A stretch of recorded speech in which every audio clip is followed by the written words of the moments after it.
Y la clase de hoy comienza por la parte de seguros. Contratos de seguros, que es un tema muy, muy vasto, ¿no? Tenemos una ley extensa, nueva.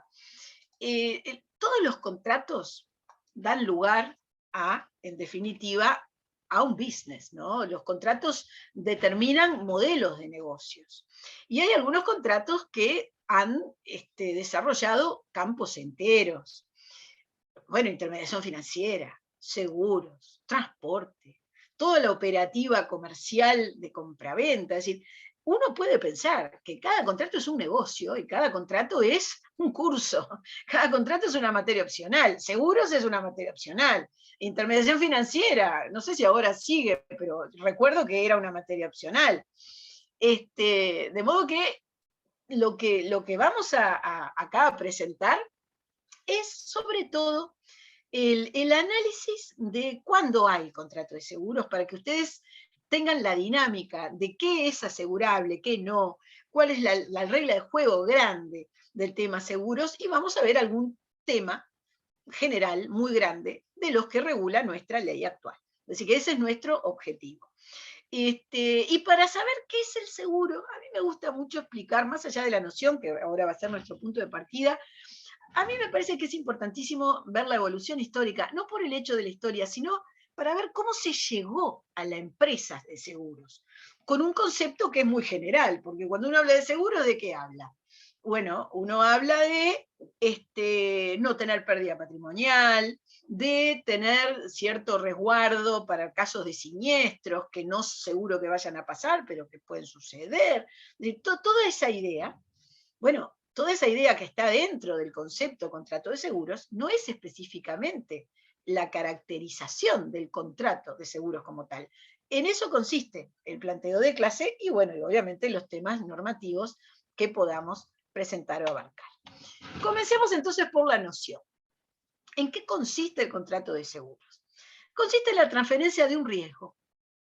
Se transfiere un riesgo en el contrato de seguros y que la persona que lo acepta a cambio de un dinero, a cambio de una prestación denominada prima, bueno, con la denominación técnica que corresponda, vamos a ver, prima o premio, es lo que decía nuestro viejo código. Pero el primer punto que quiero que tengan claro es que cuando hay un contrato de seguro, hay una transferencia de un riesgo.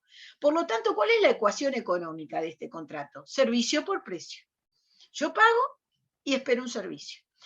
¿Cuál es el servicio? Bueno, en principio el servicio es que hay una persona que tendrá lugar, que será la que tendrá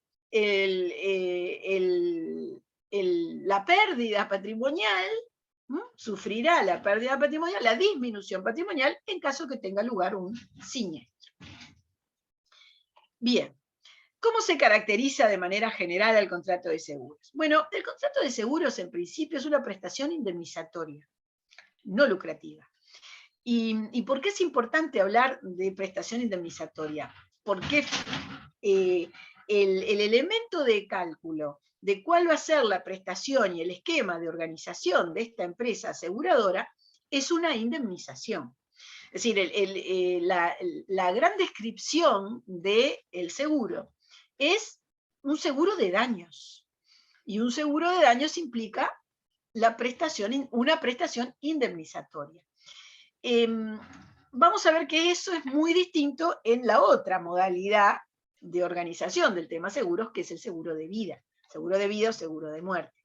Ahí no puede haber una indemnización. Ahí sí hay un cálculo sobre la base del monto que se está pagando por concepto prima, en definitiva. Pero lo que queda claro siempre es que la idea del seguro es una indemnización.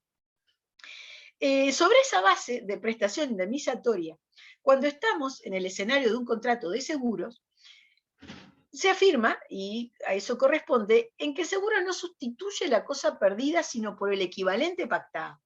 Entonces, ¿qué es lo que va a reponer en caso de siniestro?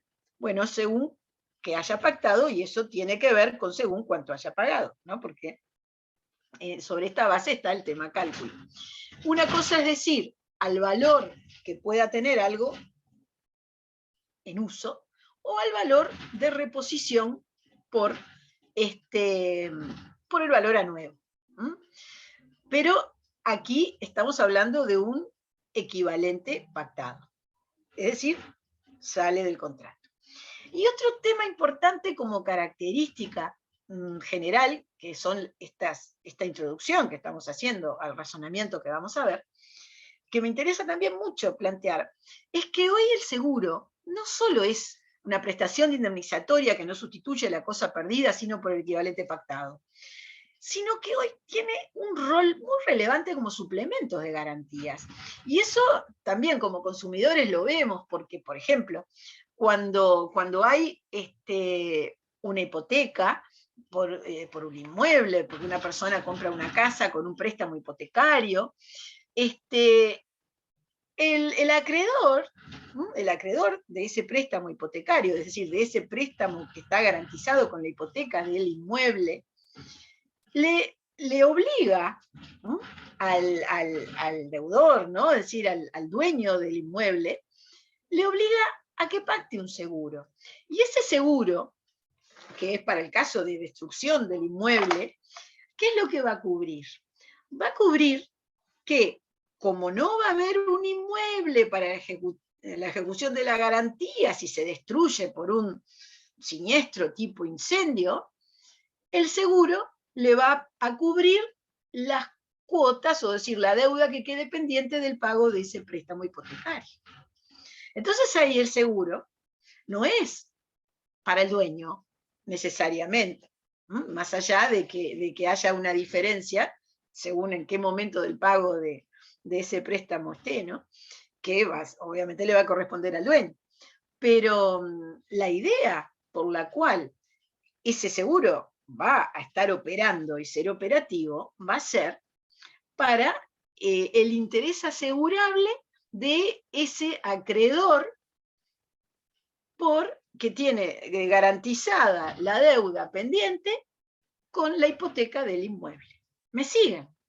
Es decir, todo esto que expliqué primero, transferencia del riesgo patrimonial, que da lugar a una prestación indemnizatoria por el equivalente pactado, a esta idea general hoy se le suma esta nueva mirada.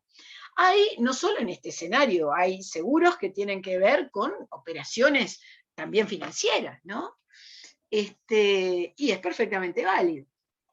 ¿Por qué? Porque hay un interés, hay un riesgo patrimonial, solo que, por ejemplo, en el caso del típico préstamo con garantía hipotecaria para adquisición de vivienda, que es de consumidores, en este caso típico el interés asegurable es el del acreedor, en este escenario. ¿Me comprenden, no? Vamos encaminándonos a la idea del contrato de seguro y sus complejidades. Muy bien. Seguimos adelante con la presentación. Y acá comenzamos, bueno, se puso caprichoso mi software, voy a ir a hacerlo más manual, porque acá lo que yo quiero explicar es esta parte, lo vuelvo a poner. La evolución que tiene esta idea, eso es lo que quiero plantear. La evolución de la idea para llegar a lo que es el negocio de hoy. Obviamente todos le van a decir, los que estudian derecho, ¿no?, que hay antecedentes en la antigüedad en materia de contrato de seguro, por ese concepto de la comenda, del riesgo del negocio marítimo. La gran preocupación en la antigüedad en materia de negocios y cobertura fue los viajes de mar, los viajes comerciales, el negocio marítimo, ¿no? Entonces ahí se fueron generando cierto tipo de contratos que implicaban contener ciertos riesgos. Por ejemplo, de la comenda, ¿no?, en el cual el armador de una flota para llevar de extremo a extremo del Mediterráneo una mercadería, tenía un inversor que decía, bueno, yo le pongo tanta cantidad de riqueza, de recursos, pero y voy a ganar tal otra, pero no voy a perder más que el dinero que le entregué y no voy a ser responsable. Bueno, ese tipo de negocios ya se daban. Entonces, ahí dicen, bueno, ahí está la idea central de riesgos y asunción, puede ser, por supuesto, ¿no? Cualquier tipo de... Hay también muy interesantes construcciones del derecho romano sobre la base de la transferencia de riesgos de uno al otro, ¿no? Es decir, es la idea. No quiero extenderme en este tipo de parte histórica que me gusta mucho, pero tengo la traducción de un artículo de 1908, una cosa así, que tiene un estudio desde el anglosajón del análisis del seguro, está en mi blog. Lo pueden encontrar free online, ponen seguro entre las tags y lo encuentran perfectamente. En todo caso, se los puedo pegar en la plataforma si quieren. Pero, bien, ahora, en el momento actual hablamos del siglo XX. ¿Cómo se llega a este mundo del seguro? Hay 3 etapas básicamente, pero aquí hay un rasgo fundamental que lo destaca Vivante. Cesare Vivante, que fue un gran comercialista, tiene parte de su eje de estudio en 2 tomos impresionantes en materia de seguros que escribió. Él dice que el pasaje de la explotación de la industria por personas a la cumplida por grandes empresas es lo que cambia la naturaleza y determina el nuevo carácter jurídico del contrato de seguros como tal. Y ahora les voy a explicar cuál fue este salto, sobre la base de la evolución histórica. Hay una primera etapa del negocio del contrato de seguros, ya formalizándose, que tiene que ver con personas físicas, con el banquero, ¿no? El banquero de la última etapa de la Edad Media, del seguro marítimo siglos XII a XIV, que tenía como eje precisamente esto.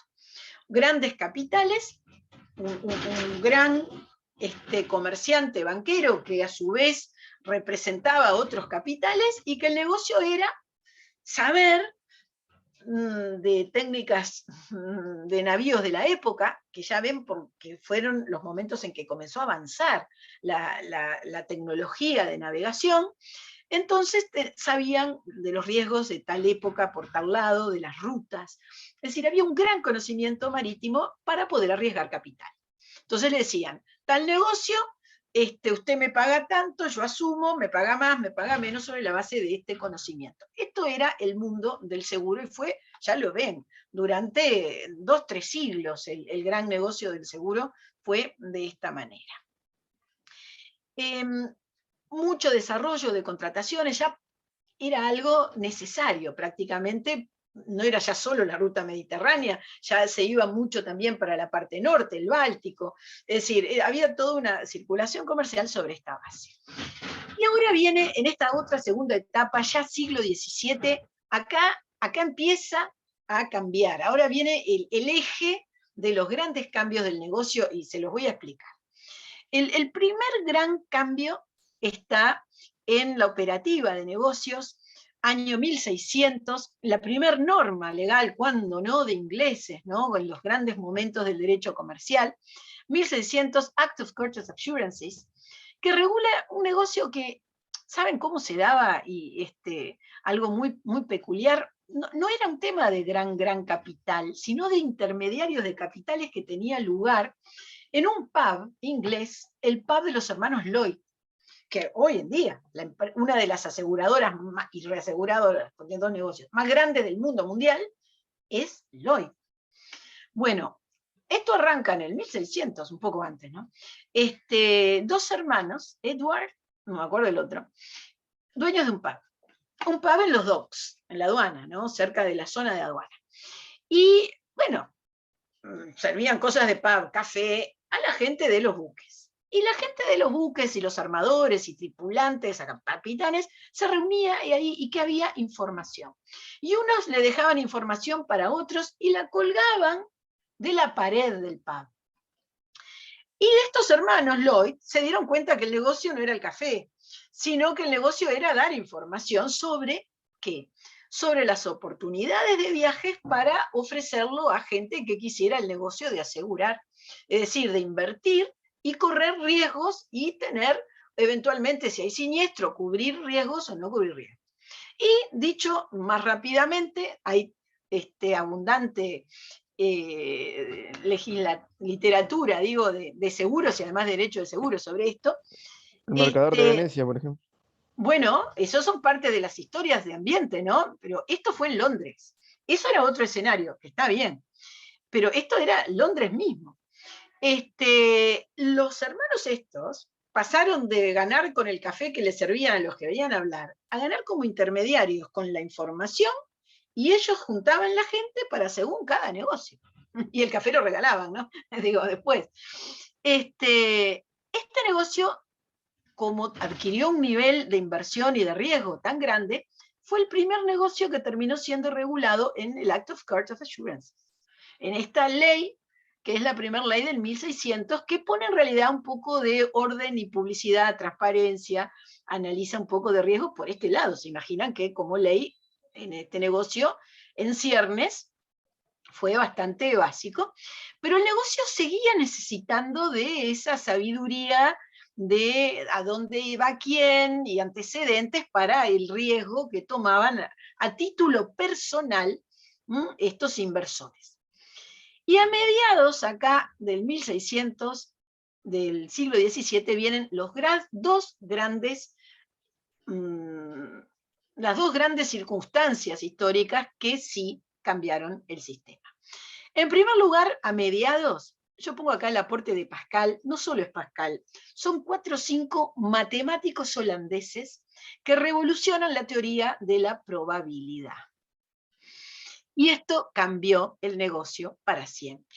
Porque algo que venía siendo intuitivo sobre la base de la experiencia y del conocimiento práctico, se convirtió en una fórmula matemática. Ecuación, cuantificación de riesgos, de experiencia y todo, y salía sobre la base de tanto dinero, la prima tiene que ser tal. Obviamente, puede haber algo crítico, un cataclismo, un particular huracán, ¿no? Aquí ya estábamos transitando el océano Atlántico hace decenas de años, ¿no? Como para saber que podía haber grandes problemas, pero la fórmula matemática, lo que se llama hoy cálculo actuarial, todo el negocio de seguros desde el siglo XVII se sustenta en una fórmula matemática, cálculo actuarial. Sobre la base de X igual a tanto, X significa número de accidentes de tránsito de Montevideo. Bueno, yo soy muy precaria, no soy experta en esto. Pero, ¿de quién es el mundo técnico del seguro? De matemáticos. Lo ha sido en Uruguay, lo ha sido en todo el mundo. El actuario de la empresa, que es el actuario no es el que registra como es el actuario del juzgado, es el jefe de los cálculos, es un matemático, sea formación de ingeniero, formación de contador o formación de matemático. Porque es el tema. Bueno, matemático que conoce mucho negocio de seguros, ¿no? Para aplicarlo bien. Y esto es lo que cambió el negocio y la visión del seguro. Le dio profesionalidad, le dio reglas de la lógica. Aporte de Pascal y otros matemáticos holandeses, sobre todo. La historia demostró que venía de ahí. Y acá después vino la explosión, no la explosión de Londres, pobres, pero les cuento esta anécdota, no sé si la conocen, pero en realidad a partir de este tan triste siniestro, ahí se expandió forever el mundo del seguro. ¿Alguien conoce lo que fue el episodio del incendio de Londres de 1666? Nadie, no lo ubica, no lo recuerda, que hay la canción que dice arde Londres, la canción esta de los niños tampoco la cantaron nunca. Bueno, en 1666, Londres, la gran urbe que hace siglos era Londres, en realidad era una cantidad de casas de madera. Algún palacio, pero muchas casas de madera, comercios, una cantidad de gente, pero se construía de madera. Resulta que un buen señor bueno, se imaginan que había incendios, problemas. Un señor que tenía una panadería se quedó dormido y el fuego del horno se empezó a expandir a las distintas casas vecinas. Espantoso, pero esto pasaba, porque bueno, se imaginan, un escenario así pasaba. Van corriendo a la casa del alcalde de Londres para que movilice los bomberos, todo lo que tenían en su época medio organizado, ¿no? Con agua del Támesis, imagínense cómo era el asunto. Resulta que tocan la puerta, la empleada, o sea, aparece la señora de ahí y dice, no, no puedo despertar al alcalde, me dijo que por favor no lo despertara. Pasó así, de verdad. Y no lo despertó. Y cuando se despertó el alcalde, al otro día, porque esto fue de noche, al otro día se había quemado la tercera parte de Londres porque no había dado la orden de que, de que se cubriera con la forma que se podía en la época este incendio. Fue un escándalo más allá del terrible. Imagínense una ciudad con miles y miles de personas, como ya era Londres, que la tercera parte se incendia. Fue espantoso. Imagínense el alcalde y su responsabilidad, bueno, todo el tema. Y el pobre panadero que se durmió, otro también, ¿no? Bueno, todo el tema fue famosísimo, ya no voy a poner a cantar la cancioncita, pobre. La habrán escuchado, capaz que no la ubican, pero la habrán hasta escuchado en algún tipo de estas películas, de todas, seguro. Bueno, pero este tema que lo relato para que perciban, ¿no?, el significado que tuvo en el mundo en la época, obviamente, y sobre todo a los ingleses, los hizo pensar esto cómo lo arreglamos, cómo hacemos para el futuro. No solo obligaron a construir de otra manera y ahí cambió una cantidad de temas de las ciudades y de conciencia de las ciudades, sino que dijeron, traslademos la operativa de la cobertura, que ahora es científica y matemática, trasladémosla también a estos siniestros, que era algo que pasaba, como les decía, ¿no? Esto fue particularmente traumatizante por toda esta historia, que como es una anécdota histórica, se me ocurrió plantearla. Y así fue que se extendió al mundo de los incendios urbanos y por inmuebles, y después a otra cosa más, y después a otra más, y después quedó claro que el sistema de organización técnica del cálculo de probabilidad sobre la base de siniestros, su acaecimiento y los aspectos técnicos que pueden componer el escenario, determina que el negocio de seguro se puede aplicar a cualquier tipo de riesgo. Un riesgo asegurable sobre la base que ahora vamos a ver de elementos del contrato.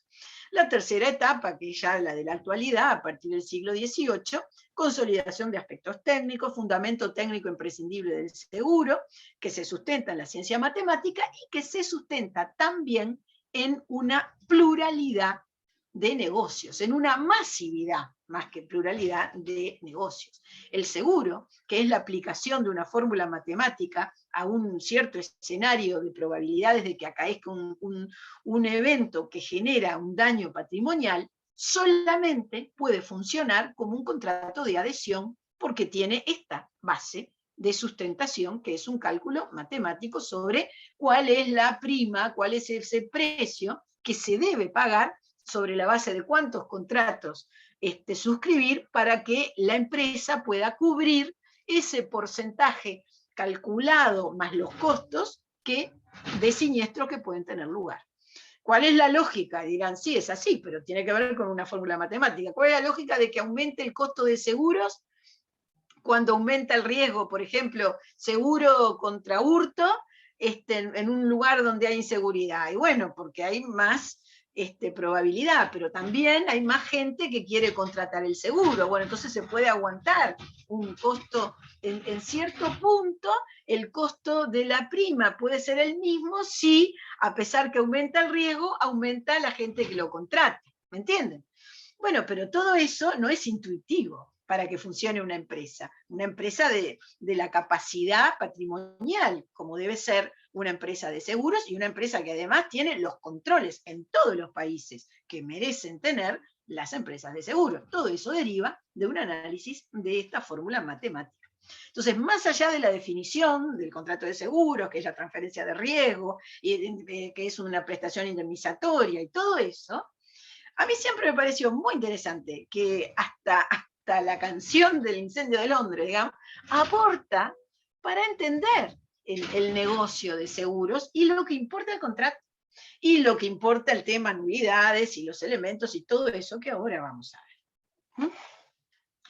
Bien, seguimos con la parte de estos conceptos. No solo hay seguros en el mundo del negocio de los seguros, hay coaseguros o coseguros y reaseguros, que son los que redondean el business, la parte económica. Bueno, le llaman coaseguro a unos negocios que son tan importantes cuantitativamente que ni siquiera una empresa sola, razonablemente, y sobre todo a nivel de consideraciones del órgano contralor de seguros, tiene suficiente patrimonio como para responder.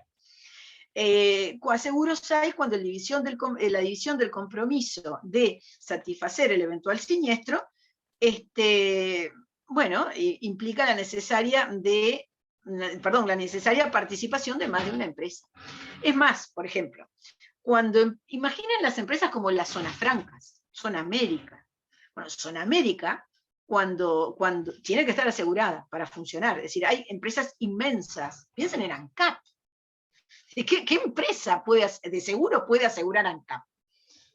Yo no conozco el caso de cómo negocian ANCAP los seguros, pero no se me ocurre otra cosa que no sea un coaseguro. No se me ocurre. No lo dudo en las zonas francas. Porque hay que cubrir también lo que pueden ser problemas que pueden tener las aseguradoras por más controladas que están. Entonces, todo esto que tiene repercusiones hasta sociales, por eso en nuestro país el que controla es el Banco Central, ¿no? A través de los que tienen especializados todo de la parte, antes eran superintendencias distintas, ahora está todo dentro de una, pero obviamente está sectorizado, ¿no? Bien, esto para que vean el tema. Y el otro tema que también es necesario, pero nosotros no lo vemos porque nosotros somos los clientes de la aseguradora, ¿no? El otro tema ineludible económicamente en el mundo del negocio son los reaseguros, que son las aseguradoras de las empresas de seguros. Y negocios como el seguro de una zona franca, el seguro de una empresa como ANCAP o muchas otras, ¿no? No puede contratarse si esa aseguradora o ese grupo de coaseguros no tiene reaseguros. Y hay en el mundo, no son tantas, pero hay empresas reaseguradoras que son monstruos del conocimiento de seguros y de la capacidad de entender estos temas, que son las que pueden prestar este servicio. Y no solo tienen el mundo de las reaseguradoras, sino el mundo de los corredores de reaseguros, que es otro núcleo. Así, nosotros conocemos a quienes, como usuarios, y conocemos a los corredores de seguros, ¿verdad? Que son los que hoy son asesores y nos explican y nos dicen esta ventaja, tal otra. Es buenísimo tener una buena corredora de seguros, sin decir el nombre, le homenajeo a la mía, que es buenísima y que le tengo plena confianza. Bueno, eso es buenísimo. Bueno, las empresas de seguros tienen sus corredores de reaseguros y sus relaciones con reaseguradoras, que es lo que permite que tengan cierto costo posible y cierta capacidad de negociación. Y también están los que funcionan acá en el Uruguay, en la región, están registrados en el Banco Central. Es decir, todo esto es un sistema absolutamente establecido, absolutamente regulado. Estoy pensando, me vine aquí a internet a ver si encuentro, no lo había previsto, esperen, pero voy a ver si entro a la parte de seguros del Banco Central y miramos alguna de estas cosas algunos minutos, ya que estamos. Antes era, acá está, estoy en seguros ya. Esperen que ya mismo voy a hacer el share, aunque no llegué a la información que quería, pero por lo menos ya estoy en el banco, así no se aburren. Aquí están las instituciones, donde dice seguros, el Banco Central, acá tienen todo. Tienen los temas de controles, las calificaciones de riesgo para seguros, las calificadoras, ¿no? Y normativa absoluta, creo que está en instituciones, pero que estoy buscando, no, está solo las empresas de seguros. Bueno, No, están solo las de seguros, no lo veo acá las de reaseguros. Bueno, acá tienen la misma transparencia que vamos a ver para intermediación financiera, vamos a ver que está para el momento de los seguros, como estamos viendo. Bueno, no quiero perder el tiempo, pero a ver si está por acá, no. Mutuas y esto no. Perdonen, no lo preparé esto. Hay que preparar estas búsquedas para no perder tiempo, pero van a ver esta información, porque además para operar en Uruguay tienen que cumplir con lo que dice la ley, que implica registrarse y controlarse, y en este camino encuentran toda esta información también. Perfecto. Seguimos. Vuelvo al PPT. Y seguimos con la línea de lo que veníamos analizando. Operaciones técnicas complementarias, coaseguro y reaseguro. ¿Alguna pregunta, algún comentario hasta ahora de esta presentación general, conceptual? Parece que no. Sigo adelante.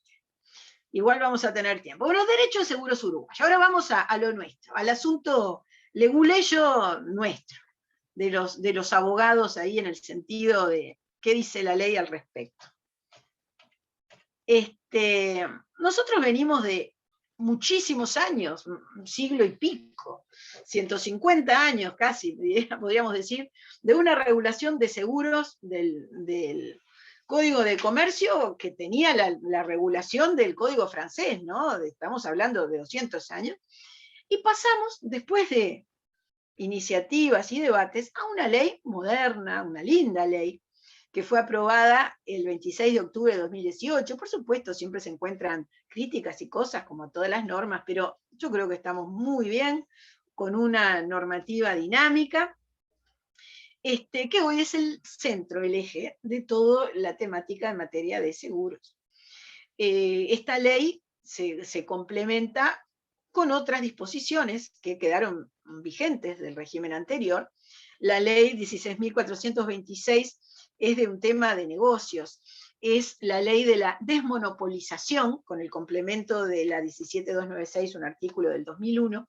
En nuestro país, desde 1911, regía la monopolización de todo lo que era la actividad de seguros en el Banco de Seguros del Uruguay. Todas esas cosas del Uruguay, el Banco de Seguros no es un banco, es una empresa, pero bueno, no importa, era el momento, ¿no? Que todos le llamaban banco. Y entonces, todos los contratos de seguros, menos algunos que ya existían en ese momento de 1911, se tenían que contratar, se tuvieron que contratar a lo largo prácticamente de todo el siglo XX con nuestra empresa monopólica nacional. En el 1993 esto se eliminó, se abrió a la competencia, volvieron algunas empresas que se habían ido, vinieron las nuevas empresas de seguros del mundo, salvo 3 coberturas de seguros que quedaron en manos del Estado por la importancia que tenía que ver con los seguros de enfermedad que continúan, la caución y los seguros de las entidades estatales, ¿no? Salvo eso, ese fue el cambio del 93, que además fue un cambio, en mi consideración, buenísimo para el consumidor. Empezó a haber nuevas ofertas, empezó uno a poder elegir lo que le convenía, no porque no fuera una buena empresa para nada, el Banco de Seguros, que creo que sigue siendo una muy buena empresa. Yo no estoy hablando de calidad, estoy hablando de opción, ¿no? Y la opción, sabemos que siempre le hace bien al usuario o al consumidor. Eso es invariable. Eso es invariable. Cuando hay un libertad, ¿no? Cuando no hay libertad no son opciones, ¿no? Pero cuando hay libertad, como es el sistema nacional, siempre. Bueno, tenemos estas normas que ya expliqué de qué son. Luego hay diversas disposiciones que imponen seguros obligatorios. Bueno, sabemos hace años que tenemos la obligación de contratar seguros contra incendio y daños de ascensor en el régimen de propiedad horizontal. Tenemos la obligación del seguro desde el año 88-89 en materia de empresas de transporte de pasajeros, y tenemos el seguro, el SOA, ¿no? El seguro obligatorio automotor, que eso es algo muy normal, que llegó medio tarde a Uruguay, si se quiere, pero bueno, llegó. Esas son estas y otras disposiciones más específicas, seguros obligatorios, porque el seguro no solo tiene esta idea de esa prestación indemnizatoria, sino que tiene una mirada, por eso lo de seguro obligatorio, de cobertura no solo a la persona que sufre el daño, sino también a la sociedad en general, que da seguridades de circulación. Por ejemplo, la que primero, ¿no? Las seguridades para el cliente en una prestación de servicios. Es decir, tiene una trascendencia mucho más allá de esa transferencia del riesgo patrimonial. Y por eso, reitero, por eso el Banco Central del Uruguay es quien controla, ¿no? Y la entidad, que sea como se llame en los distintos países, que es quien controla la parte empresarial, ¿no? de esta prestación. Muy bien. Vayamos. Ay, esperen que. ¿Qué pasó? Yo voy a seguir sin poner la presentación porque se ve que está medio rebelde. Ayer también tuve problemas yo. Tenía que cerrarlo y volví a volver a abrirlo. Lo vamos a ver así y ya está. Así sin presentación, pero aunque sea, lo seguimos por este lado. Bueno, concepto legal de seguros. Vamos entonces ahora a mirar algunos conceptos que están en nuestra ley y analizar a partir de ahí elementos del contrato y demás. En esta ley del año 18 tenemos en el artículo 2 el concepto del seguro, que como ven es la noción y esa explicación general analizada. El contrato de seguro es aquel por el cual una parte, el asegurador, se obliga, mediante el cobro de un premio, se llama premio ahora en nuestra ley, a resarcir al tomador, al asegurado, al beneficiario o a un tercero, dentro de los límites pactados, estamos hablando de un contrato, o a pagar un capital, servir una renta o cumplir otras prestaciones convenidas entre las partes para el caso de ocurrencia del evento cuyo riesgo es objeto de la cobertura. Es decir, tenemos ahora una definición muy técnica, muy abarcativa, de distinto escenario, de esta situación que nosotros llamamos transferencia de un riesgo.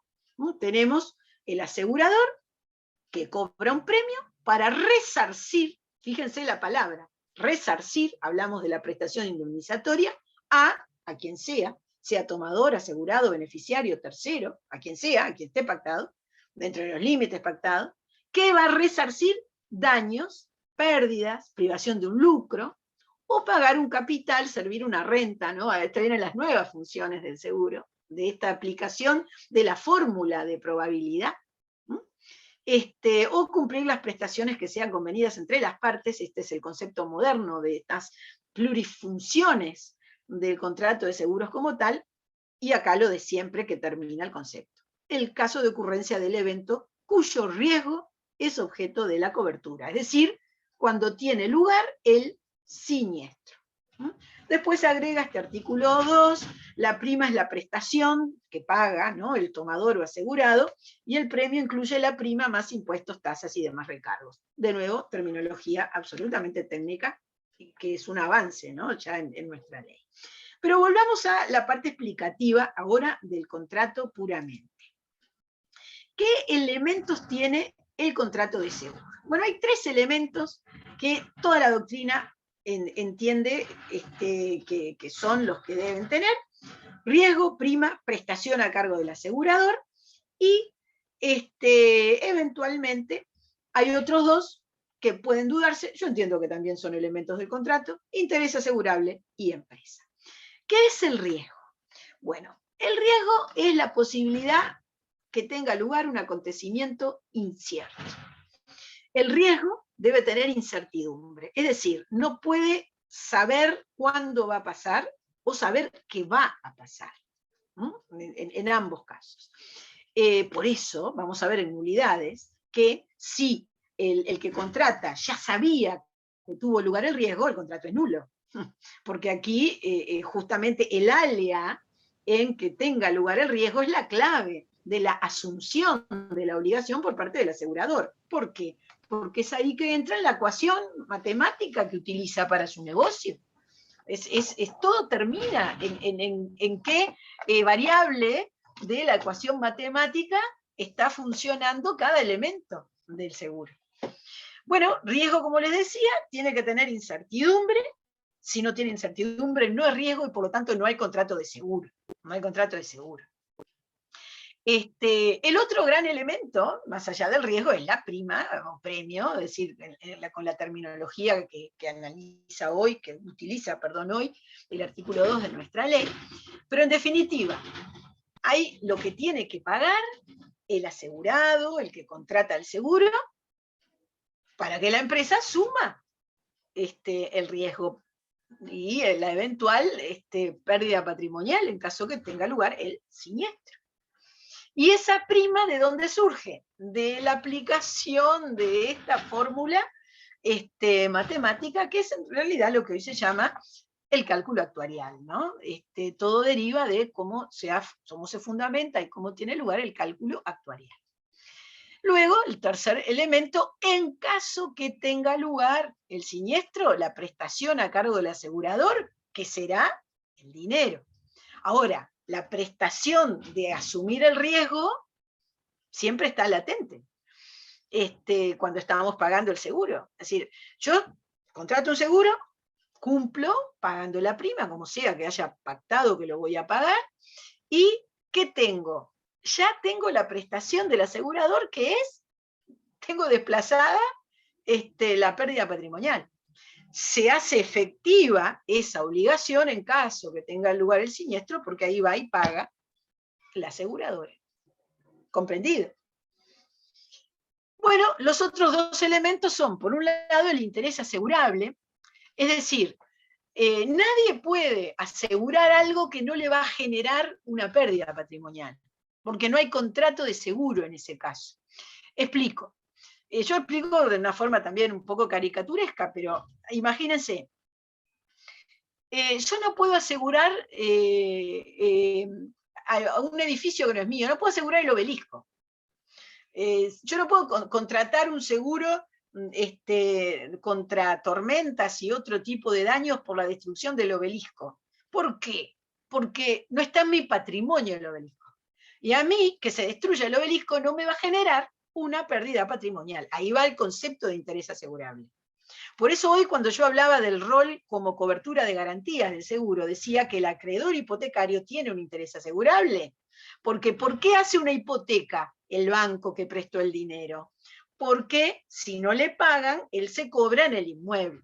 Entonces, si el inmueble se destruye, el banco pierde dónde cobrar, dónde hacer efectiva su garantía para el caso de que no le paguen la deuda de un préstamo. Entonces, ¿tiene interés asegurable el banco para que un inmueble del cual no es dueño pueda tener como beneficiario el caso de un seguro de incendio? Porque claro que tiene, porque no tiene un interés asegurable como titular, como propietario, pero tiene un interés asegurable como acreedor hipotecario.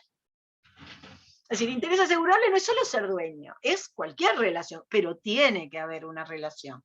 Porque si no, ¿qué es lo que no es válido? Porque no estoy transfiriendo una posible pérdida para que otro sea responsable. Lo que puede suceder, si yo quiero decir, bueno, voy a pagar para que si se destruye el obelisco a mí me paguen, pero eso no es seguro, eso es un contrato de apuesta o suerte. Es decir, no es lo mismo un contrato de apuesta o suerte que un contrato de seguro. Nadie va a impedir que hagamos una apuesta y que cuando se puede destruir algo, tal fecha yo digo, el otro dice tal otra, bueno, el que acierta gana. Eso no es seguro. ¿Por qué? Bueno, en este caso no hay interés asegurable, lo que sea. Ese es un contrato de apuesta o suerte. Hay que diferenciar el contrato de seguro del contrato de apuesta o suerte. Hasta que vinieron los matemáticos holandeses, lo que se podía llamar antecedentes del seguro era apuesta o suerte. Era apuesta o suerte. Porque no tenía la lógica de la organización. Por eso es tan importante el fundamento matemático para que exista el negocio este. Y también el segundo, de estos dos, que es el último, ¿no? De los dos cuestionados, que es el de empresa. Y eso lo decía Vivante, lo que leí yo al comenzar, y es el que introdujo este elemento porque es el que visualizó la importancia de esta organización de contrato de adhesión que tiene el seguro como empresa. A ver, si usted no organiza globalmente que exista en respuesta, o mejor dicho, en ejecución de la aplicación de la fórmula actuarial, un volumen de negocios para la posibilidad de prestar el servicio en caso de siniestro, usted no tiene un contrato de seguros, no tiene una obligación, no tiene una empresa de seguros, sino está organizada toda esta actividad. Es decir, intuitivamente decir, sí, lo tomo, no lo tomo, no existe el negocio como contrato de seguros. Y lo otro es igual de válido. Solamente puede existir el contrato de seguros como una actividad negocial cuando hay una organización, es decir, cuando hay una empresa. Sin empresa no hay seguros. Si dos personas, si yo te digo, no te preocupes, si se te rompe tal cosa, yo te lo pago, eso no es un contrato de seguros. ¿Mm? Eso, ¿hay una transferencia del daño? Sí, claro que hay, porque alguien le dice, si algo se te rompe, yo te lo pago, eso es una transferencia del daño patrimonial, ¿no, verdad? Pero eso no es un contrato de seguros. Porque el contrato de seguros no existe si no tiene esta organización. ¿Mm? De desplazamiento fundamentado en interés asegurable, en una prestación indemnizatoria y con una organización para la asunción de los negocios correspondientes. Del punto de vista conceptual, cualquier riesgo puede ser cubierto por el seguro. Del punto de vista comercial, hay que ver si hoy la aseguradora puede incorporar en su cálculo actuarial algún siniestro, eventual siniestro, mejor dicho, algún riesgo que está muy separado, muy por fuera, digamos, de las coberturas que tiene organizadas. Pero el problema será comercial, no conceptual en materia de contrato de seguros. Bien. Características del contrato de seguros: bilateral, oneroso, aleatorio. Esto se entiende, ¿verdad? Yo estoy enumerando, voy a explicar qué es bilateral, qué es oneroso, pero aleatorio acá es la clave. Prestaciones sucesivas, es consensual ahora, antes no, hoy sí. En nuestro derecho no requiere ninguna solemnidad para que exista como contrato, es de adhesión, no puede no ser de adhesión para funcionar como negocio, y es un contrato comercial. Lo regula el derecho comercial, hasta el Código Civil dice, vayan al Código de Comercio a ver el contrato de seguro, digo, acá no tenemos ninguna duda. Bien. Profe. Sí, señor. Una pregunta, cuando dice que no se requiere ninguna solemnidad en la ley, Sí. Merlinki, por ejemplo, habla de la solemnidad respecto a la póliza. ¿Eso cambió? No. Usted debe estar leyendo un libro anterior al año 2018. Claro, por eso le consultaba. Por eso yo Gracias. le puse acá, para no equivocarnos, puse LS, que es Ley de Seguros, artículo 3. ¿Comprende? Buenísimo. Sí, muchas gracias. Antes no, antes está perfecto lo que dijo Merlinski. Antes se hablaba de una sola, ahora no. Desde el 2018 eliminaron eso. Ya no es solemne. Bueno, bien, caracteres del contrato, elemento personal, asegurador, tomador del contrato, asegurado, beneficiario, ¿no? Pero el mundo del negocio, del contrato de seguros, no solo tiene la empresa aseguradora o el corredor, tiene otra cantidad de actividades necesarias para que funcione esta organización. Hay peritos, liquidadores, agentes del asegurador, bueno, corredores, ya dijimos, no solo de seguros, sino de reaseguros. Es decir, en todo este mundo complejo, ¿cuál es el eje? Lo que estamos estudiando hoy, el contrato de seguros. Pero tiene operadores es muy necesario un perito, por ejemplo, un perito en siniestros de incendio, por ejemplo. No solo para ver en qué condiciones admitir los contratos, sino también luego para, si hubo un incendio, analizar si no hay eventuales temas de nulidades, por ejemplo. respecto de qué sucede con el riesgo. Porque, ¿qué pasa? Sabemos que la base del riesgo es la incertidumbre. Entonces, capaz que alguien mal ahí, tiene un mal momento, digamos así, con ingenuidad, y se le ocurre autoincendiarse algo para cobrar el seguro. Y se piensa que no se lo van a descubrir. Bueno, para eso hay peritos que van a posteriori, detectives que contratan las empresas de seguros. Miren que todo eso de las películas americanas del detective que trabaja para la empresa de seguros es verdad y hoy existe. ¿Eh? No se piensen que es un invento de los americanos o de las películas. Es algo que rodea también todo lo que es periódicamente, ¿no? No siempre hacen eso para todos los casos las empresas, pero lo hacen. Lo hacen en el Uruguay también, ¿no? Bueno, es parte de lo que hace funcionar y contrastar con la realidad el cálculo actuarial. Y bueno, ustedes creo que ya deben haber visto derecho penal. Tampoco es casualidad que nuestro Código Penal, como todo el derecho penal comparado, establece como un delito el incendio en caso de que esa persona haya contratado un contrato de seguros contra incendios, o el robo cuando esa persona haya contratado un seguro contra... Es decir, es todo un camino que tiene que ver con el contrato y con las patologías del contrato y con las nulidades, ¿no? Eventualmente, pero que hay que probar y que además tiene una sanción más allá de lo que pueda ser la nulidad del contrato de seguros como tal, en el ámbito penal también. ¿Alguno de ustedes es corredor de seguros? Porque a veces tenemos, ahora se me ocurrió preguntar, estudiantes. No les voy a preguntar nada de contrato, solo nada general, solo para saber, no tengan miedo de mi pregunta. Bueno, no sale nadie en el chat.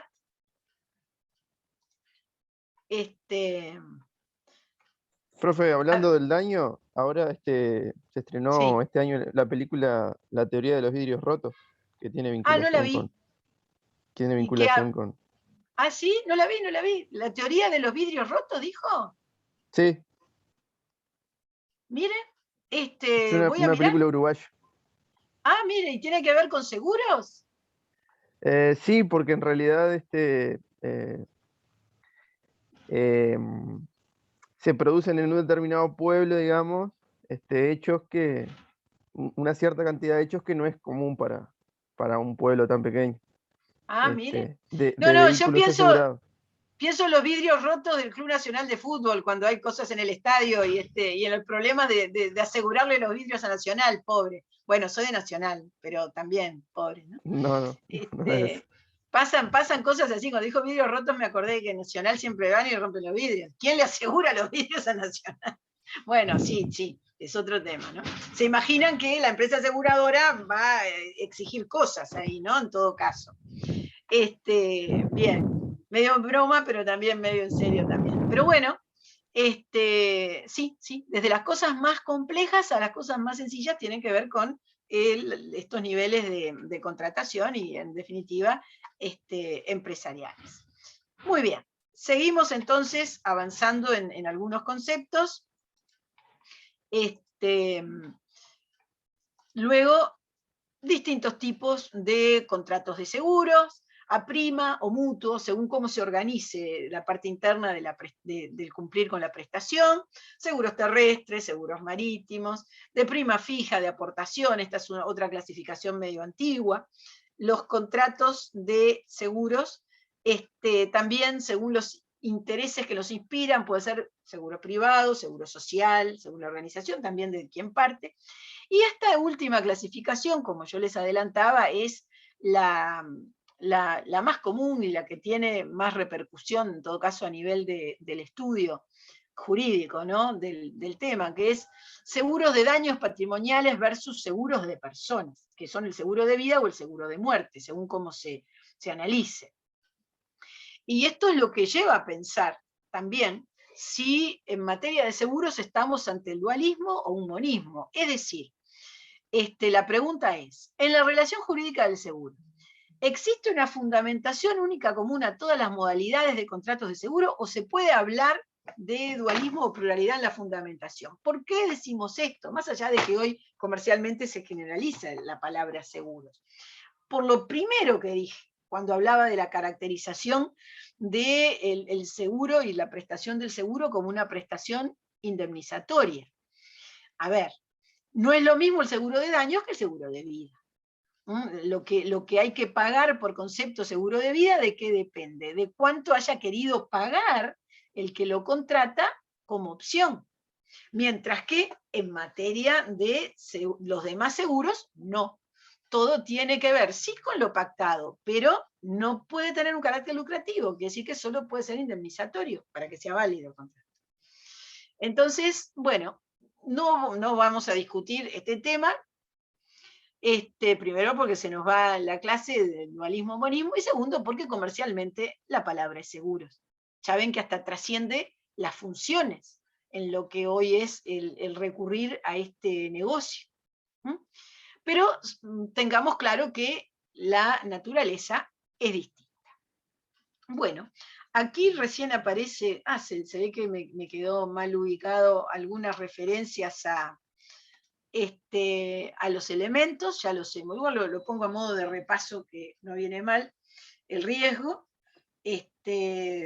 un riesgo asegurable tiene que ser incierto, un hecho incierto es la definición de riesgo, bueno, prima, técnicamente es el costo de la garantía del riesgo, indivisible e invariable, también son características de esa prestación.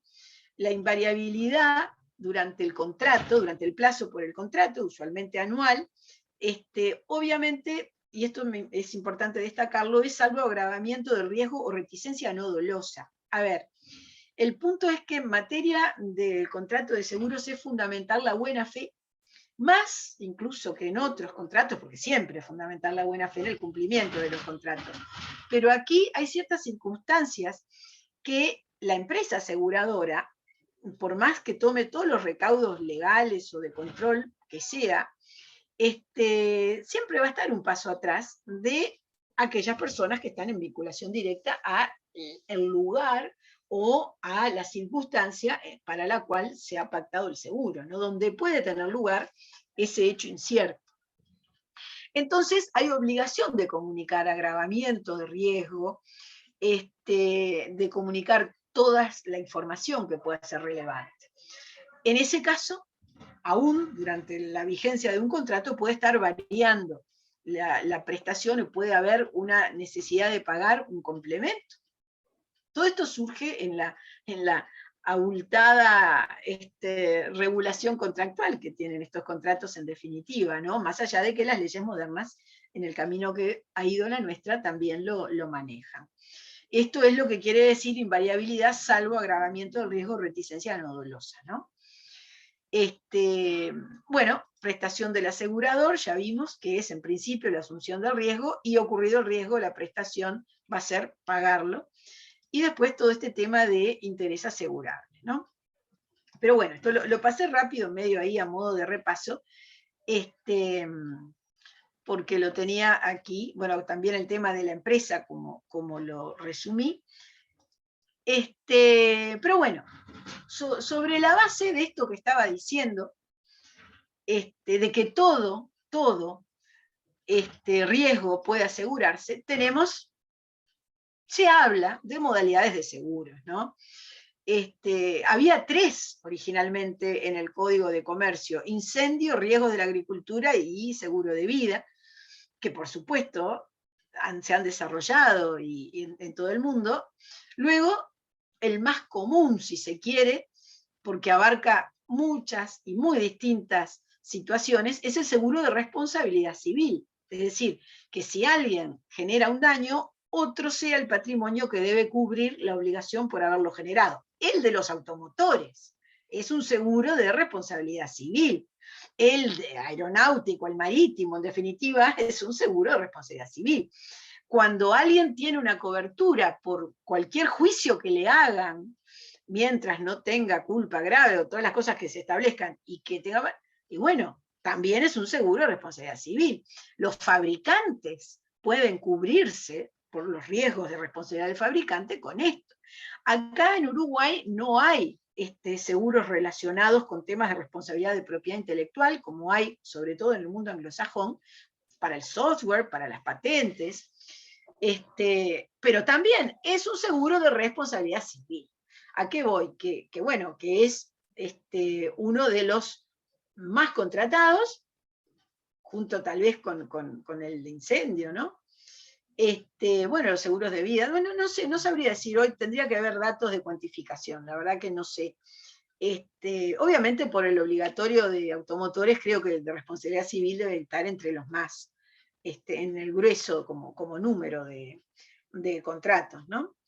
Pero ahora que pienso, no he visto estadísticas al respecto globales, obviamente en el Uruguay, porque ninguna aseguradora va a querer poner a la vista de esa forma su negocio.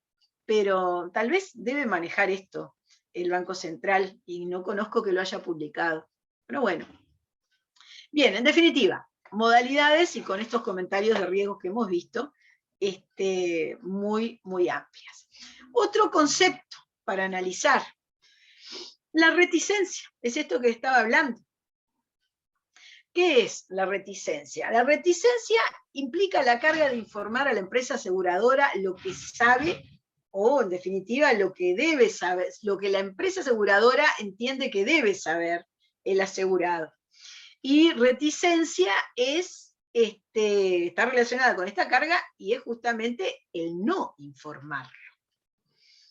La incidencia de la reticencia en el contrato de seguros y el seguro de vida, imagínense, bueno, bueno, todo eso está precisamente regulado en los contratos de seguros, contratos que las normas imponen que sea publicado el modelo de contrato tipo por las empresas aseguradoras. Ustedes pueden ir mirando la web de distintas empresas aseguradoras, desde la web del Banco Central pueden ir ahí, hay obligación de publicar el formato, el contrato tipo de los distintos negocios, es decir, de distintos productos asegurados, y ahí van a encontrar, más allá de lo que dice nuestra ley al respecto, van a encontrar, bueno, el cómo se hace, cómo se ejecuta ese nivel de decisión. La famosa frase de Vivante, el asegurado debe decir exactamente cuánto declara y declarar cuánto sabe, resume de alguna forma esta obligación de información. Por supuesto que vamos a ver que hay muchas circunstancias en las cuales el no decir cierta información dolosamente o hasta no dolosamente impone la nulidad del contrato, según el caso que corresponde.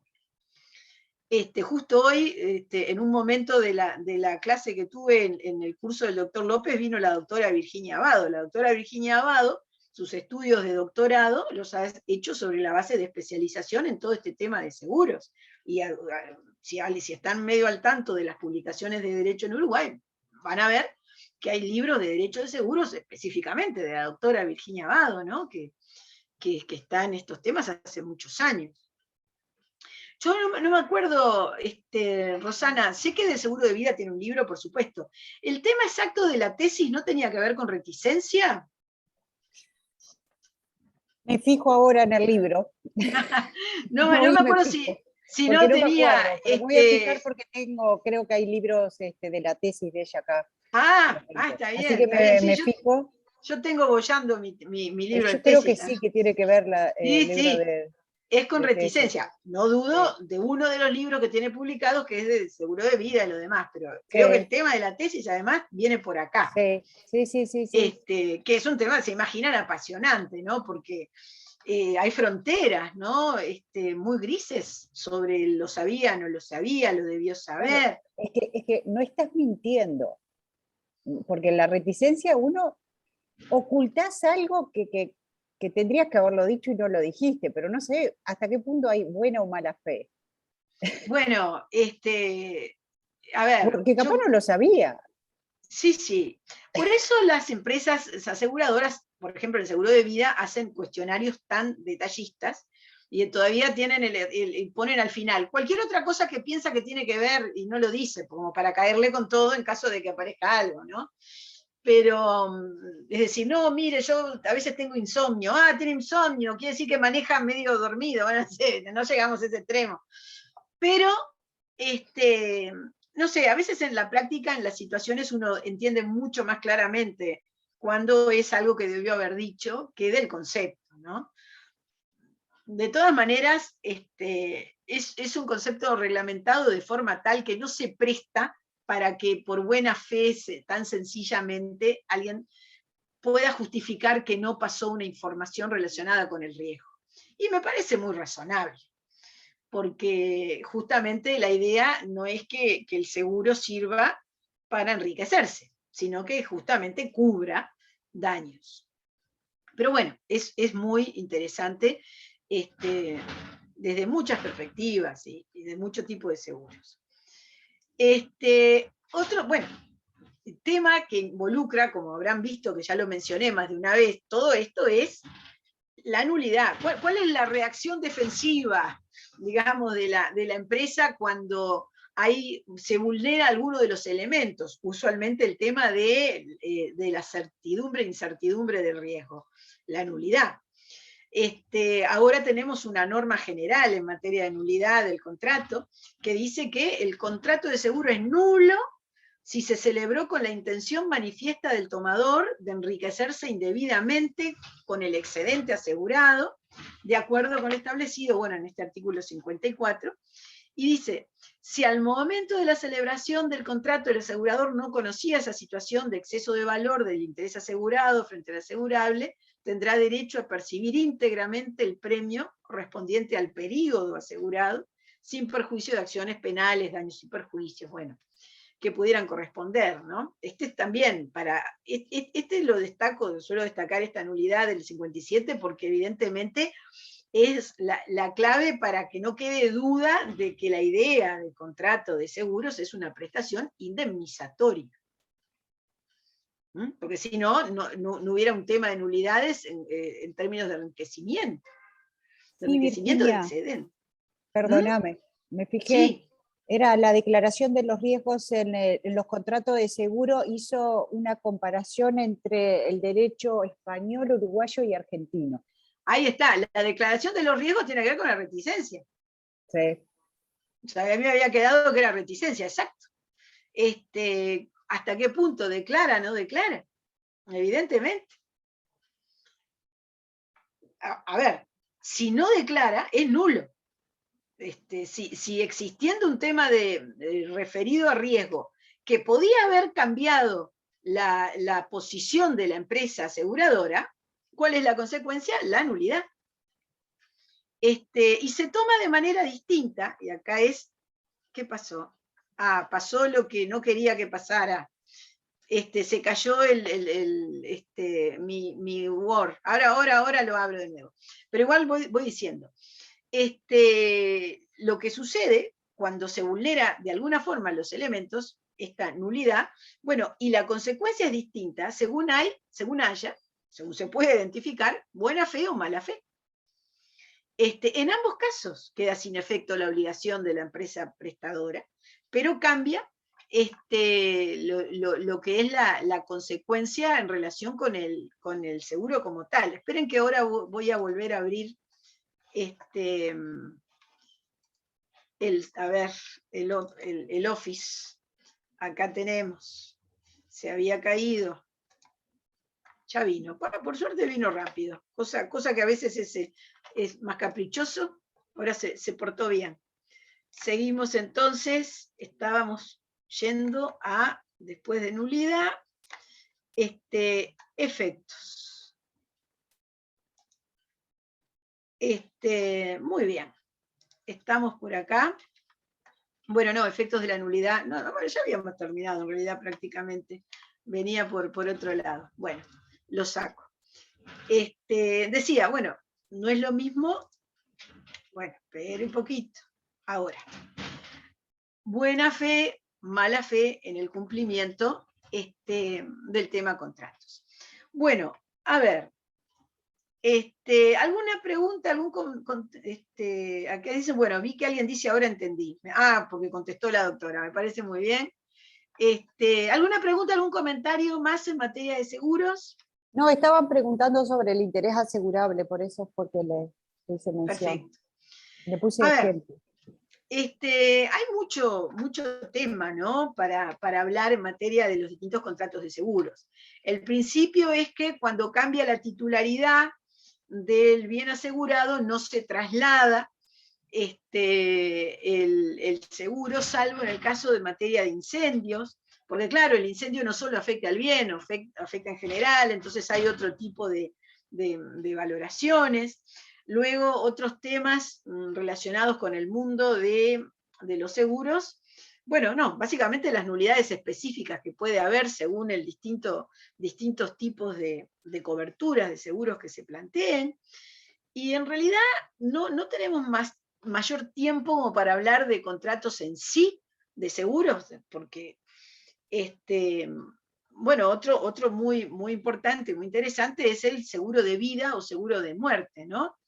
Que implica una prestación una vez que se da un hecho que es cierto, que es que muera alguien, pero cuya incertidumbre está en el momento de acaecimiento de esa situación, de ese evento, que es la vida. Ahí, como ya explicamos, es lo distinto, ¿no? de materia de lo pactado, porque en realidad no se cuantifica la vida, porque no es posible. Lo que se establece es, en unos casos se puede hacer una renta hasta que tenga lugar la muerte. Es decir, distintos tipos de negocios que tienen que ver precisamente con la circunstancia de ese evento de cuando alguien se va a morir. Profe, ¿Verdad? Sí. pero en definitiva no cambia, digo, porque mientras sea probable, lo posible es más allá de lo probable. Entonces, Sí, sí, al revés. no cambia, está muy bien lo que usted dice, no cambia el concepto riesgo y incertidumbre. Lo que cambia tremendamente es que no se trata de daños, porque todo va a depender de si usted paga $100 por mes o $100 por año. Y si usted está en un global de 10.000 que se aseguran con un seguro de vida, o de un global de 2.000, ¿no? Es decir, en definitiva hay un tema más matemático que de análisis de daños relacionados con bienes que tienen daño por un eventual siniestro. Eso es lo distinto.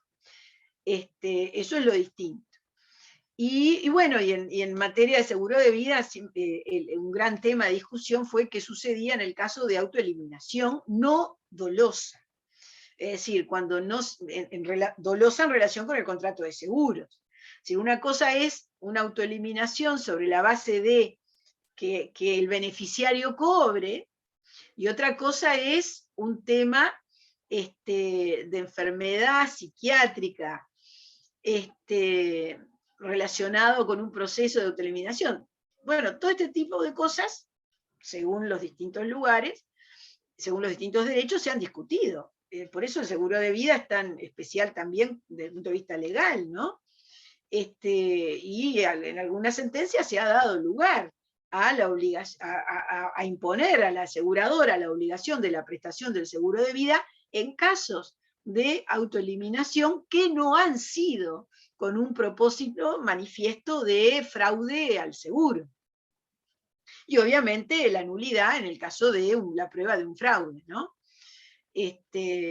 No sé, digo yo sé que son todos temas complicados también, de muchas perspectivas, pero es un tema que tengan presente que en materia de seguro, y seguro de vida obviamente en particular, se debate. Obviamente las aseguradoras dicen, no pago nunca, cualquier caso de autoeliminación, pero el suicidio no es lo mismo que autoeliminación. Bueno,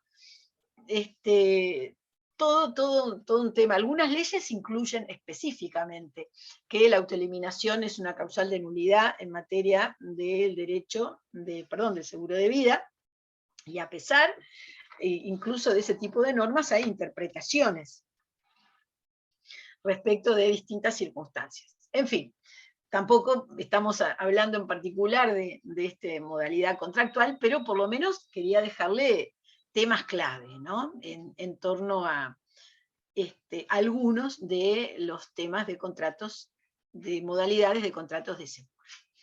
Muy bien. Tenemos tiempo como para hablar de contratos tecnológicos, para agregar estos otros nuevos temas al elenco de contratos correspondientes.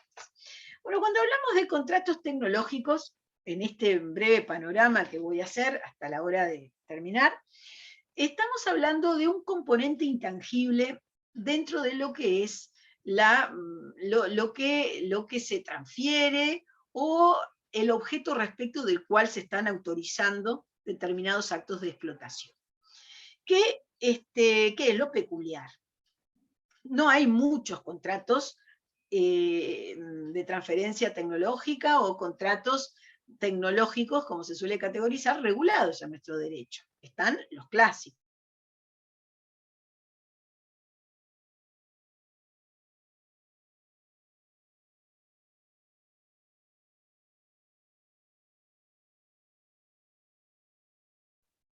Beatriz, Sí, se te había cortado, Se quedaste sin cortó. voz, pero para todos, nadie te escuchaba.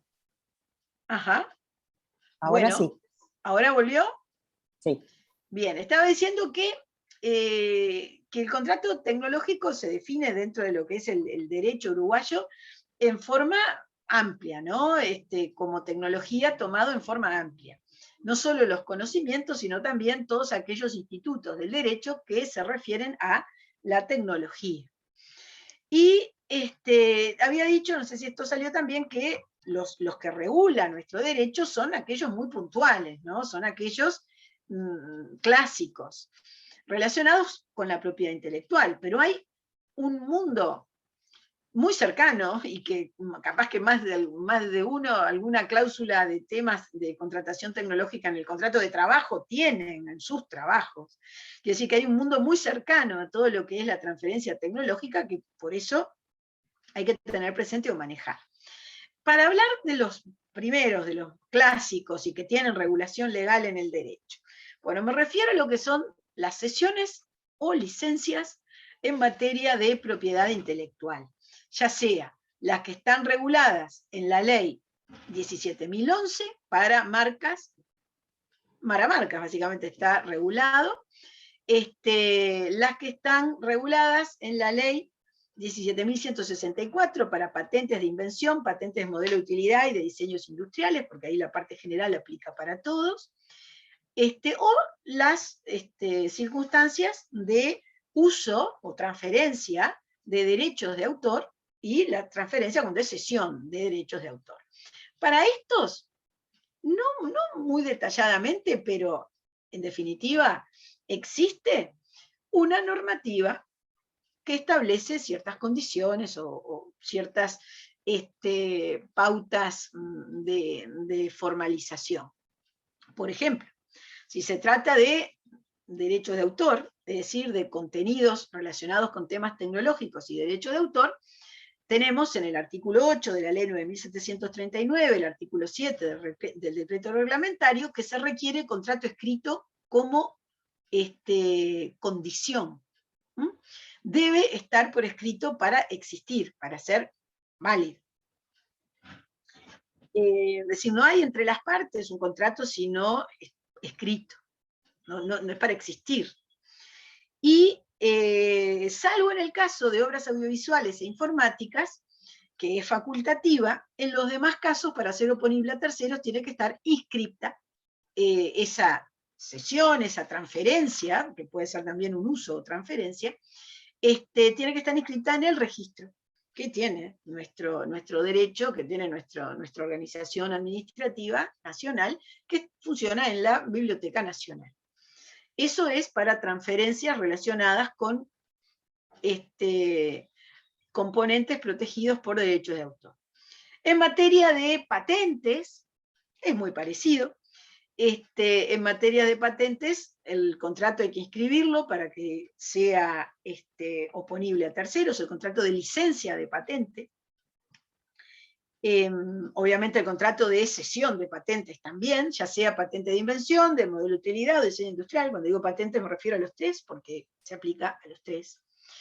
En definitiva, funciona así. En el artículo 111 de la ley 17.164, la de 2 de septiembre del 99, se crea en el derecho uruguayo el registro de transferencia de tecnología, pero no existe. Nunca funcionó, no lo constituyeron. Cuando ven eso, no se preocupen, no existe. Una vuelta me felicitaron en un congreso hace muchos años en Argentina, porque el derecho uruguayo lo preveía, levanto la mano, digo, no existe, lo pinché. Me acuerdo, fue en la Cámara Americana, Argentina, estaban hablando de los países que tenían algo, y dicen, sí, porque el Uruguay tiene un registro de contratos de transferencia tecnológica. No tiene. Igual es muy complicado. Los registros de transferencia de tecnología. Bueno, el de Brasil funciona muy bien. Muy complicado, ¿por qué? Y ahora a esto quería entrar, en realidad, como núcleo de análisis de estos temas. A que la transferencia de tecnología, usualmente, se realiza sobre la base de que transfiere conocimiento secreto. Porque cuando usted tiene tecnología desarrollada como patente, no tiene problema, porque tiene la patente registrada, si existe como tal. Y si el hecho de hacer una licencia le va a servir tenerlo registrado, no hay problema. El tema es que cuando hablamos de tecnología no patentable, o tecnología patentable que se ha querido proteger por secreto, no existe el registro de transferencia que no implique develar una tecnología, sería una especie de autodestrucción del negocio. Entonces, naturalmente, la opción es no registrar.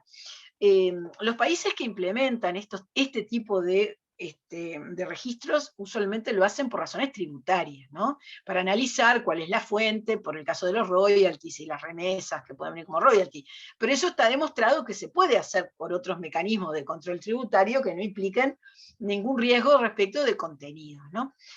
Entonces, cuando estoy hablando de transferencia de tecnología de manera general, tecnología como el cómo hacer algo, que por una opción deliberada o por una imposibilidad sustancial no es patentable, estamos hablando del llamado know-how y contrato de transferencia de know-how. Know-how es la expresión en inglés, el saber cómo. El know de saber, know-how. Savoir-faire se dice en francés, y los franceses también hablan mucho de savoir-faire para no hablar del know-how, pero la verdad que en el mundo empresarial ganó la expresión inglesa. Y esto del contrato de know-how es muy frecuente, e implica ¿qué?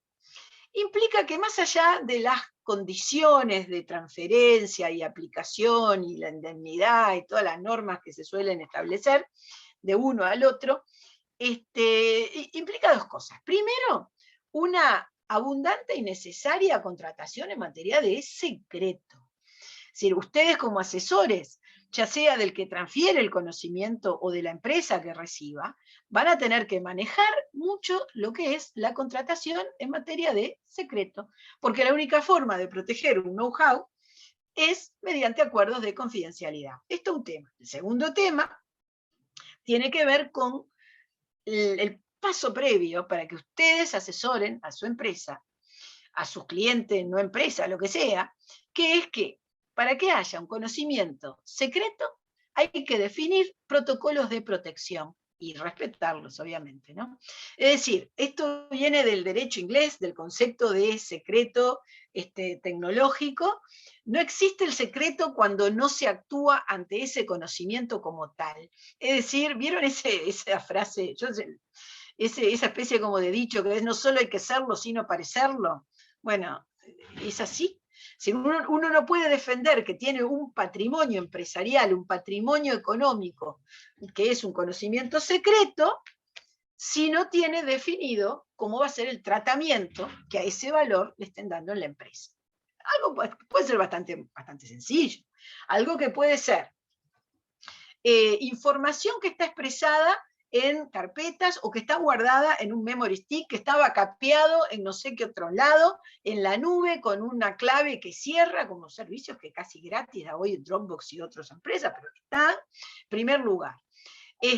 Segundo, la regla de que esto no se puede estar utilizando por nadie que no haya firmado un acuerdo de confidencialidad. Ahí ustedes, asesores, estarán elaborando los acuerdos tipo que tiene que firmar todo aquel que entra a trabajar en la empresa.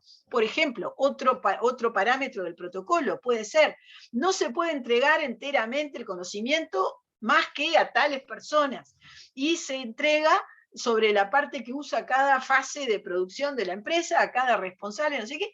Debe tenerse una lista de todos aquellos que han firmado estos contratos, que son quienes lo conocen, con la copia del contrato firmado, guardado en el mismo archivo donde... Todo esto, que no es nada tan del otro mundo para enunciar, es clave para cuándo. Para que si hay, por ejemplo, un empleado que se va a otra empresa y se pone a trabajar en lo que sabía de la empresa anterior, utilizando los intangibles de la empresa anterior, entonces se va a hacer un juicio. Entonces uno dice, mire, yo tengo acá un régimen de protección que es cumplido, y esto quiere decir, primero que nada, que es secreto. Porque si no, cuando estamos hablando de una vulneración de un contrato, nosotros ya estamos en la fase de incumplimientos o de cuidado de contenidos a través de los contratos. ¿Cómo voy a decir yo, esto que está haciendo este señor me lo robó porque es mi secreto? ¿Qué es mi secreto? Eso es solo lo que yo digo que es mi secreto. ¿Cómo defino ese bien tecnológico, objeto de contratos, para defenderlo cuando hay una vulneración? Un incumplimiento contractual. De ese gerente de producción que acá conocía cómo hacía algo y después va y lo realiza. En fin, reitero, estoy digamos, explicando grandes rasgos del tema contratos, pero tienen que analizar por este lado. Miren qué pasa en Uruguay. Pasa que por no tener esto organizado pierde dinero empresas pequeñas, empresas medianas. Las grandes lo tienen más cuidado porque hay más gente mirando estos temas y más abogados y escribanos en el entorno. Pero cantidad de valores que se han perdido con el tiempo sobre la base de no cuidar esto. A ver, de verdad, es decir, no piensen que esto cuándo va a llegar. Sobre la base de esto es que cada vez más a todo nivel de trabajadores se le agregan cláusulas de obligación de respetar los conocimientos secretos a los que accedan por el desarrollo del cargo o por el hecho de ser trabajador de esta empresa. Por ejemplo, una cláusula que es cada vez más frecuente. Y estamos hablando del mundo laboral, del derecho laboral, en el contrato de trabajo. Por ejemplo, abogados que junior o procuradores que entran a trabajar en un estudio grande van a encontrar que tienen cláusulas de respeto de temas del know-how, tecnología y también conocimientos específicos de una cantidad de temas que son parte del contrato de trabajo de nuestros colegas. Es decir, no estoy, por supuesto que esto le hacen firmar a los a nivel industrial, a ingenieros, a médicos, a nivel de la prestación de servicios de salud, porque tiene que ver todo con estos contenidos de know-how. Bien, visualícenlo como un valor para intangibles de quien sea el cliente que vayan a tener. Volvemos, contrato de know-how, yo dije dos cosas, hay que tratar como secreto y eso se define también cuando se está transfiriendo el know-how porque alguien contrata un desplazamiento de información del secreto. Y además, lo otro que dije fue secreto como pacto de confidencialidad que tiene que estar en todos estos contratos de know-how. Bueno, bien, esto es parte de este tipo de contratos. Hay otros contratos tecnológicos que rodean toda esta temática. El contrato de asistencia tecnológica, turnkey contracts, hay una cantidad de otros temas de desplazamientos. ¿Cuál es el de asistencia tecnológica? El de asistencia tecnológica es algo así como, te voy a enseñar cómo se hace esto. La asistencia tecnológica es cualquier duda que tengas en esta tecnología, yo voy a estar brindando experiencia, información y capacitación. Por ahí viene. A ver, una forma integral de acceso a tecnología significa licencia de patente, contrato de know-how y asistencia tecnológica. Las tres prestaciones cuando hay cierto tipo de relación internacional entre empresas, por ejemplo. Es decir, cuando una empresa uruguaya va a dar un salto, por ejemplo, en la maquinaria, una empresa embotelladora, una fabricante de tapitas, una, no sé, empresa, cualquiera, ¿no? Digo, no estén pensando en última tecnología, láser, de no sé qué, de las cosas más normales, y dice, bueno, voy a introducir una máquina tal.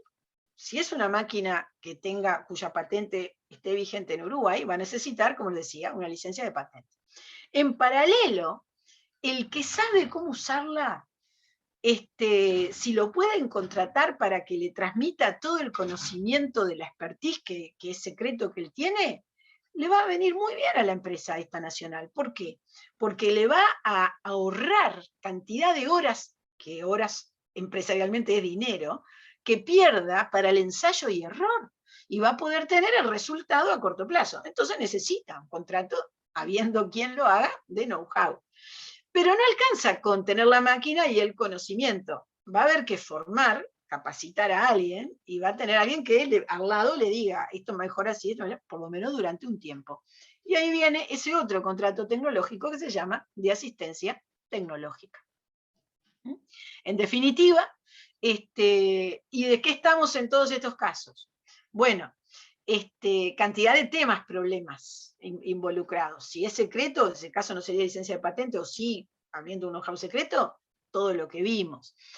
¿Qué se regula? Bueno, en qué consiste la prestación, durante cuánto tiempo, quién va a venir, si va a venir alguien al Uruguay, quién paga, qué le paga, lo que se suele llamar generalmente viáticos, pero son contraprestación para la estadía.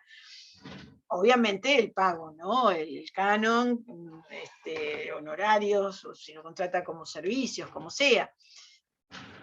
Todo este tema, bueno, tiene que ver con la transmisión de intangibles protegidos o no, protegibles o no, secretos.